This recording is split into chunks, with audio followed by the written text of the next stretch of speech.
Most welcome my student. कैसे हैं आप लोग? स्वस्थ हैं, मस्त हैं। और मुझे लग रहा है कि विज्ञान पढ़ने में आप लोगों को धीरे धीरे मजा भी आ रहा है ना? और विज्ञान बेटा मजे लेकर के पढ़ने की चीज ही है ना? एंजॉय लेकर के पढ़ने का विषय विज्ञान है। और विज्ञान को जब बोरिंग सब्जेक्ट बना करके पढ़ोगे तो मजा नहीं आएगा। हाँ, इसलिए जो है एंजॉय लेकर के पढ़ो, और मैं आप लोगों को एंजॉय लेकर के ही पढ़ाऊंगा। देखो बेटा, पिछले वीडियो में हमारी आपकी चर्चा हुई थी, स्व पोषण पर चर्चा हुई थी। और स्वपोषी कौन होते हैं? हरे पौधे होते हैं और कुछ प्रकाश संश्लेषी जीवाणु होते हैं जो वातावरण से अकार्बनिक पदार्थों को लेकर के कार्बनिक भोज्य पदार्थों का निर्माण करते हैं और उसका अपने भी प्रयोग करते हैं, और जो कुछ एक्सेस बचा होता है उसको स्टोर करके रख लेते हैं। इस पर हमारी आपकी चर्चा हुई थी। आज हम लोगों की चर्चा का विषय क्या है? विषम पोषण। विषम पोषण, हेटेरोट्रॉफिक न्यूट्रिशन। Heterotrophic nutrition. देखो बेटा, हेटेरोट्रॉफिक में वो आ जाएंगे जो अपना भोजन नहीं बना पाते और भोजन के लिए डायरेक्टली या इनडायरेक्टली वो प्लांट पर डिपेंड होते हैं। यानी अगर पौधे खत्म हो गए तो ये विषम पोषी अपने आप खत्म हो जाएंगे। इसीलिए क्या कहा जाता है कि पौधों को बचाइए और जीवन बचाइए। पौधों को बचाइए और जीवन बचाइए। पौधे अगर नहीं रहेंगे तो हम भी नहीं रहेंगे। Clear? Save plant and save life. Save plant and save life. पौधों को बचाओ, जीवन को बचाओ। एक औलाद को जन्म दीजिए, है ना? वो आपकी उतनी सेवा नहीं करेगा जितना पौधा लगा देंगे वो आपकी सेवा करेगा, है कि नहीं? और बदले में कुछ नहीं आपसे लेगा, केवल आपकी सेवा करेगा। अच्छा ये बताओ, लोग कहते हैं कि प्रकृति हमें क्या देती है?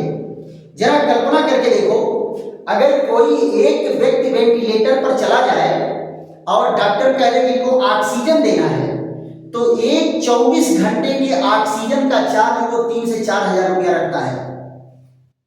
आप जरा बताओ, डॉक्टर साहब ऑक्सीजन दिए तो 4 हजार रुपया ले लिए, और ये पेड़ पौधे हमको 4 हजार रुपए का रोज ऑक्सीजन देते हैं, हमसे कुछ नहीं लेते। कुछ लेते हैं? तुमको क्या लगता है कि तुम एहसान करते हो पेड़ पौधों पर? अरे तुम नहीं रहोगे तब वो रहेंगे, वो तभी रहेंगे। क्यों? क्योंकि वो श्वसन भी करते हैं, वो कार्बन डाइऑक्साइड भी बनाते हैं और वो ऑक्सीजन भी बनाते हैं। मजबूर तो तुम हो कि अगर वो नहीं रहेंगे तो तुम भी नहीं रहोगे। इसीलिए मैं कह रहा हूं कि save plant and save our self. पौधों को बचाओ और खुद अपने को बचाओ। नहीं तो अगर पौधे नहीं बचेंगे तो आप भी बचेंगे नहीं। अब बताओ, आपको रहना है या जाना है ना? रहना है या जाना है ना? चलो हम लोग अपने बेहतरीन और नए टॉपिक पर चर्चा करते हैं। आने जाने का तो लगा रहता है, कोई आता है कोई जाता है, नो टेंशन, है ना? तो विषम पोषण में क्या होता है बेटा? ऐसे जीव जो अपना भोजन नहीं बना पाते। देखो बेटा, ऐसे जीव जो अपना भोजन नहीं बना पाते, नहीं बना पाते और पोषण के लिए, पोषण के लिए प्रत्यक्ष या परोक्ष, प्रत्यक्ष या परोक्ष रूप से हरे पौधों पर निर्भर होते हैं। निर्भर होते हैं, विषम पोषी कहलाते हैं, विषम पोषी कहलाते हैं। यानी कहने का मतलब है कि ये भोजन बनाते नहीं हैं, ये भोजन के लिए, पोषण के लिए हर एक पौधे पर निर्भर होते हैं, प्रत्यक्ष या परोक्ष, प्रत्यक्ष या परोक्ष। यहां जरा देखो, ये क्या है, ये भोजन बनाते नहीं, भोजन प्राप्त करते हैं। ये भोजन बनाते नहीं है, प्राप्त करते हैं। अब बात आई प्रत्यक्ष या परोक्ष, तो यहां देखो बेटा, ये कौन है, हरे पौधे हैं, कौन है, हरा पौधा। इससे डायरेक्ट कौन भोजन लेता है, शाकाहारी। कौन लेता है, शाकाहारी।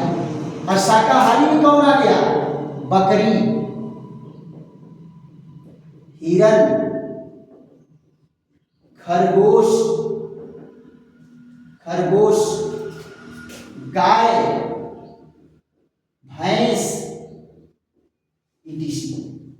ये कौन है, ये प्रत्यक्ष भोजन लेते हैं। ये सीधे जो है बेटा घसिए चल जाते हैं घसिए खा जाएंगे डायरेक्ट, है ना। तो ये प्रत्यक्ष रूप से है। और दूसरा क्या होता है, अप्रत्यक्ष क्या होगा, यहां देखो, हरा पौधा है, हरे पौधे, पहले इसको कौन खाया, हिरन, पहले इसको कौन खाया, हिरन, और हिरन को कौन खाया, बाघ व शेर। अब देखो बेटा, शेर जो है डायरेक्ट घास नहीं खा सकता, शेर जो है डायरेक्ट घास नहीं खा सकता, घास को खाएगा हिरन और हिरन को खाएगा बाघ। तो ये कौन है, ये भी पौधे के ऊपर ही निर्भर है। अगर मान लो पौधे नहीं होते तो हिरन नहीं होता, और हिरन नहीं होता तो ये बेचारे क्या खाते, है ना। तो ये क्या है, अप्रत्यक्ष है, इसको क्या कहेंगे, अप्रत्यक्ष पोषण है। किसके ऊपर निर्भर है, पौधे के ऊपर निर्भर है, लेकिन डायरेक्ट नहीं, इनडायरेक्ट निर्भर है। तो जो विषम पोषी होते हैं बेटा, वो अपना भोजन नहीं बना पाते, वो भोजन के लिए किसी के ऊपर निर्भर होते हैं, किसी के ऊपर निर्भर होते हैं। तो ऐसे को क्या कहते हैं, विषम पोषी। ये भोजन बनाते नहीं, बल्कि भोजन किसी से प्राप्त करते हैं। अब जरा देखो, इनमें कौन कौन आ जाएगा, विषम पोषियों में कितनी कैटेगरी बटी होती है। तो यहां देखो, सबसे पहले कौन है, विषम पोषियों का वर्गीकरण, विषम पोषी का वर्गीकरण, विषम पोषियों का वर्गीकरण क्या होगा बेटा। पहला यहां देखो, विषम पोषियों का वर्गीकरण में पहला कौन है, शाकाहारी। कौन है बेटा, शाकाहारी। शाकाहारी को क्या कहते हैं, हर्बीवोरस, हर्बीवोरस। शाकाहारी को क्या कहेंगे, हर्बीवोरस। ये रहेगा बेटा भी, हर्बीवोरस, हर्बीवोरस। हर्बीवोरस में कौन आ गया, हर्बीवोरस में आ गया, अभी चर्चा कर रहे हैं, बकरी, गाय, भैंस, है ना, हिरन, और कौन है, खरगोश। इतने नहीं है बेटा, और ज्यादा भी हैं, खरगोश। जितने घास खाने वाले हैं सबको लिख दो इसमें, जितने घास खाने वाले हैं। फिर उसके बाद दूसरा कौन है, मांसाहारी। दूसरे कौन आ जाएंगे, मांसाहारी, यानी जो मांस को भोजन बनाते हैं वो कौन है, मांसाहारी है।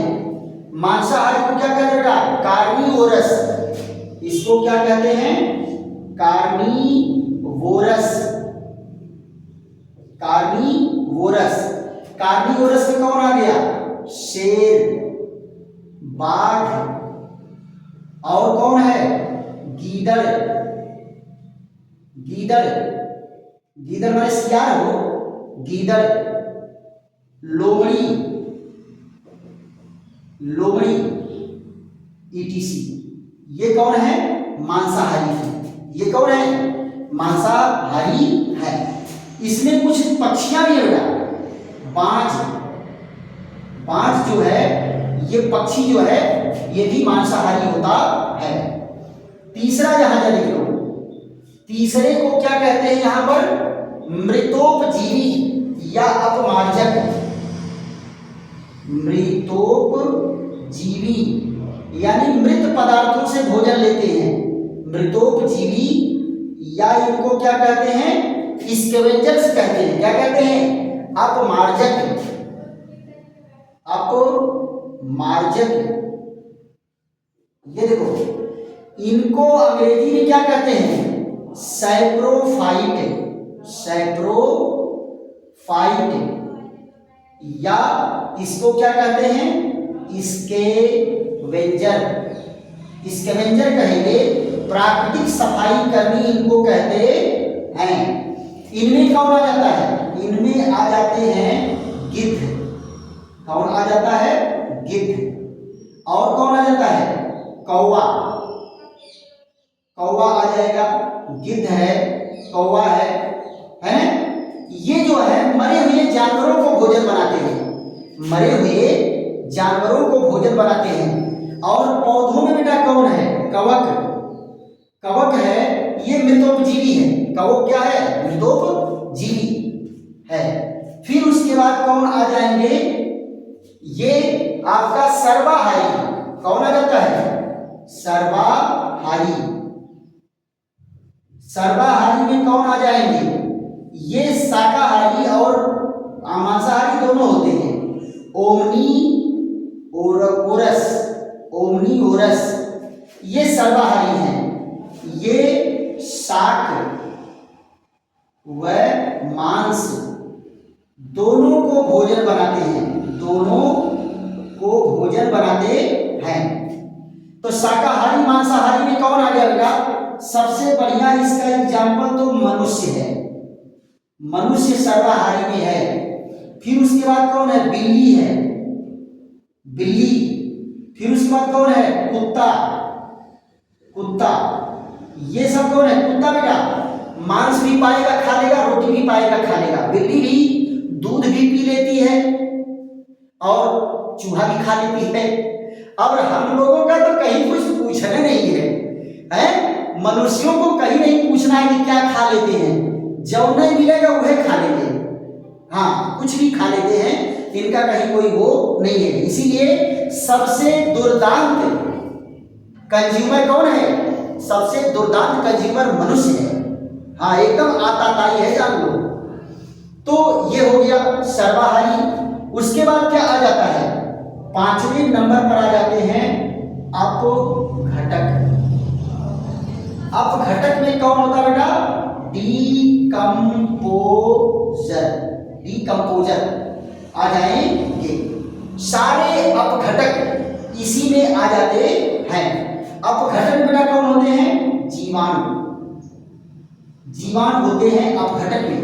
सारे लोग मरने के बाद अंत में यही पहुंचते हैं।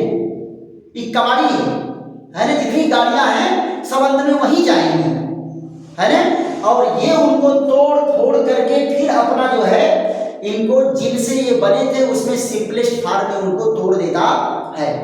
तो ये कौन है? ये अपघटक है, इसको कहते हैं डीकंपोजर। और एक तो होता है बेटा परजीवी। कौन होते हैं? परजीवी। परजीवी को क्या कहते हैं? पैरासाइट। परजीवी को क्या कहते हैं? पैरासाइट। अच्छा ये बताओ, पैरासाइट की बात करोगे तो बहुत सारे पैरासाइट तो तुम्हारे शरीर पर हैं, है ना। यहां देखिए, ये क्या करते हैं? जीवित जीवों से भोजन लेते हैं। जीवित जीवों से भोजन लेते हैं। जैसे मान लो इसका एग्जाम्पल कौन है? जैसे जू। जू माने क्या होता है बेटा? तुम लोग जानते हैं कपड़ा में ढीलवा हो, कपड़ा में ढीलवा जू कहलाता है ना? और यहां जरा देखो, ये कौन है? खटमल। ये कौन है? खटमल। और कौन है? जोंक। जोंक कोई गड्ढे पोखरे में जाकर के जो नहाने वाला होगा, अगर कब वो जोंक पकड़ा होगा तो बताएगा खुदे कि जोंक क्या करता है, कितना तेज ब्लड को सक करता है। और कुछ बेटा आंतरिक परजीवी होते हैं जो हमारे शरीर के अंदर पाए जाते हैं। तो ये जो है परजीवी हैं, हमसे भोजन लेते हैं। और पौधों में क्या है बेटा? पौधों में बहुत बढ़िया एग्जाम्पल है अमरबेल।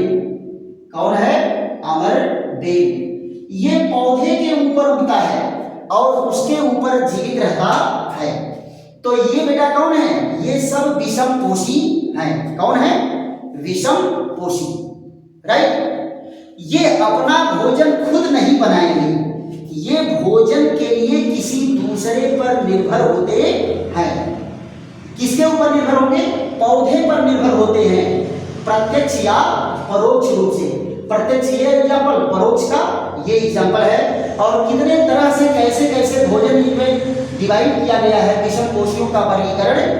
तो ये एक एक पॉइंट बेटा याद कर रहे हैं। शाकाहारी अंग्रेजी, मांसाहारी अंग्रेजी, और मृतोपजीवी, अपमार्जक, सर्वाहारी जीवी, अपघटक और ये परजीवी, सब जो है इनके एग्जाम्पल सहित आपको याद रहना चाहिए।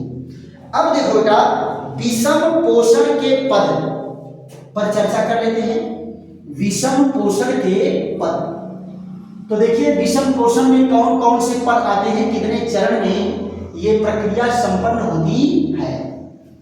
तो यहां जरा देखो, हम लोग जो है सबसे पहले क्या है, जो विषम पोषी हैं वो पहले भोजन को ग्रहण करने का काम करेंगे।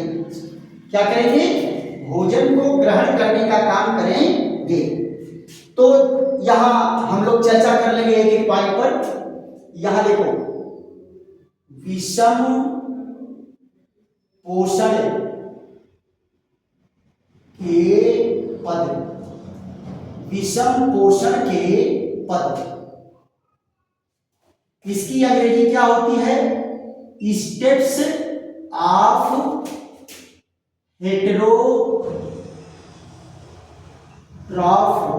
Heterotrophic nutrition.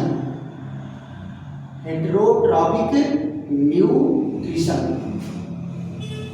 हेटेरोट्रॉफिक न्यूट्रिशन के कितने पद होते हैं? कितने पदों में इसको बांटा गया है?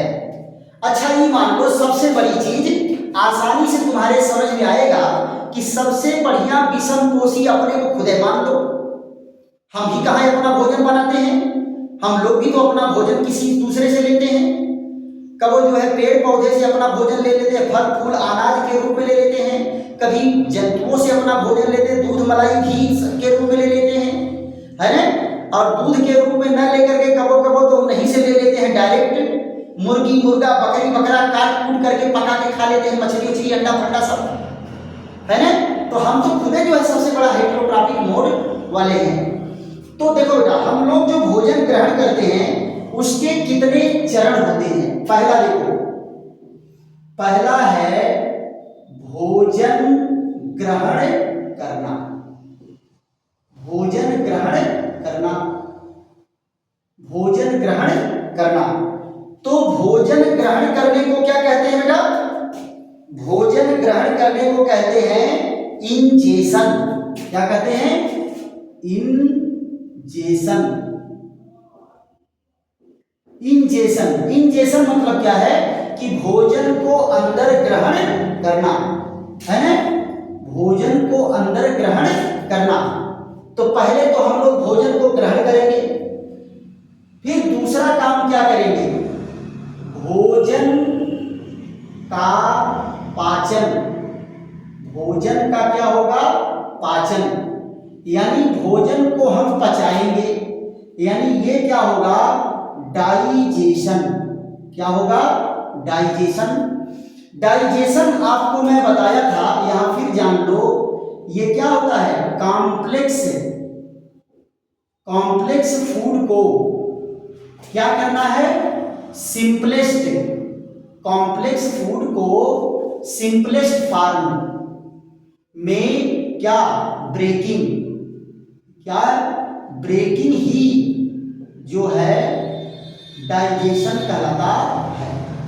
Breaking of complex food, breaking of complex food to simplest form called digestion, है ना, इसी को डाइजेशन कहते हैं।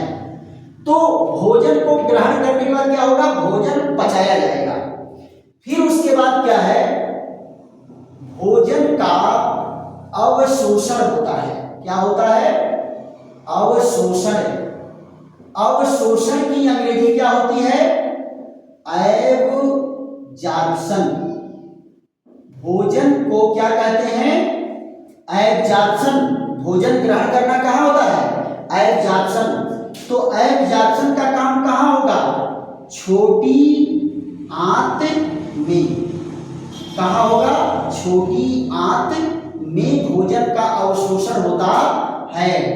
कहाँ होता है बेटा, स्मॉल इंटेस्टाइन, स्मॉल इंटेस्टाइन में इनका जो है भोजन का अवशोषण होता है।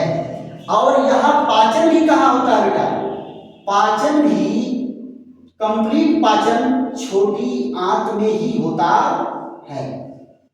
छोटी आंत में पूरा पाचन यही होगा। और वैसे पाचन की क्रिया तो मुंह से शुरू हो जाती है, आहार नाल से शुरू हो जाती है। तो उस पर एक एक करके डिटेल चर्चा हम लोगों की चलेगी। पहले इन सारे स्टेप को जान लिया जाए कि इन सारे स्टेप में क्या क्या होता है। चौथा जहां जरा देखो, इसको कहते हैं स्वांगीकरण, स्वांगीकरण। चौथा प्रोसेस क्या होता है, स्वांगीकरण। इसकी अंग्रेजी क्या होती है, एसिमिलेशन, एसिमिलेशन। ये देखो बेटा, जो भोजन हम लोग ग्रहण करते हैं, भोजन जो ग्रहण करते हैं आंत के द्वारा सोख लिया जाता है और पूरा का पूरा शरीर की कोशिकाओं में घुल मिल जाता है, वो उसको क्या कहते हैं, एसिमिलेशन। तो क्या कहेंगे, पोषक पदार्थों से, पोषक पदार्थों से शरीर के लिए आवश्यक पदार्थों का निर्माण, आवश्यक पदार्थों का निर्माण या पोषक पदार्थों का, पोषक पदार्थों का शरीर में घुल मिल जाना, शरीर में घुल मिल जाना क्या कहलाएगा, एसिमिलेशन कहलाता है। और फिर उसके बाद क्या होता है, वही क्षेपण या इसको कहेंगे मल त्याग, मल त्याग। इसको कहते हैं बेटा ईजेशन, इंजेशन नहीं कहेंगे, इसको क्या कहते हैं, ईजेशन, ईजेशन। देखो बेटा, सारा का सारा भोजन तो आप पचा करके ग्रहण नहीं कर लेते, भोजन का कुछ अंश बचा रह जाता है, जिसको समय समय पर आप लोग जो है शरीर से बाहर निकाल देते हैं as faecal material, as faecal material मल के रूप में निकाल देते हैं। तो विषम कोशी प्रक्रिया में इतनी प्रक्रियाएं संपन्न होती हैं। तो विषम कोशी जो है अपना भोजन बना नहीं पाते, भोजन के लिए किसी के ऊपर निर्भर होते हैं। और भोजन के ग्रहण करने के आधार पर जीवों को कितनी कैटेगरी में बांटा गया है ये हम लोग जानते हैं। अब विषम पोषण के कितने पद होते हैं, उन पदों को जानिए, इतने ही पद बेटा संपन्न होते हैं। तो ये सारे पॉइंट मुझे अपेक्षा है, आशा है कि आप लोगों को खूब बेहतर ढंग से समझ में आ रहा होगा। और अगर बेटा ढंग से समझ में आ रहा है तो इसको खूब लाइक करो, शेयर करो, सब्सक्राइब करो और अपने दोस्तों मित्रों को भी बताओ कि बेहतरीन विज्ञान जो है शुरू हो गया है ना। और सभी लोग चैनल को सब्सक्राइब करके और ज़्यादा से ज़्यादा लाभ लीजिए। सब्सक्राइब करने का बड़ा फायदा होता है कि जब भी वीडियो अपलोड किया जाएगा तो सबसे पहले वो वीडियो आपके पास पहुंचेगा। थैंक यू, धन्यवाद। फिर मिलते हैं एक बेहतरीन वीडियो के साथ।